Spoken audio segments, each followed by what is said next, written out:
মৌলভীবাজারের শ্রীমঙ্গলে family card বিতরণ কর্মসূচি উদ্বোধন করলেন প্রধানমন্ত্রী তারেক রহমান।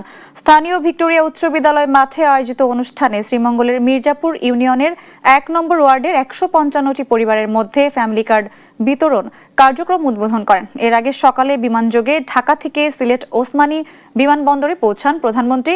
সেখানে স্থানীয় এমপি সহ নেতাকর্মীরা তাকে স্বাগত জানান। পরে সড়ক পথে মৌলভীবাজারের শ্রীমঙ্গলে যান প্রধানমন্ত্রী। শ্রীমঙ্গলের কার্যক্রম শেষে মৌলভীবাজার সদরের সরকারি উচ্চ বিদ্যালয় মাঠে ফ্যামিলি কার্ড বিতরণ অনুষ্ঠানে অংশ নেবেন সরকার প্রধান। বিকেলে দুসাই রিসোর্টে বিএনপি নেতাদের সঙ্গে সভা করবেন প্রধানমন্ত্রী।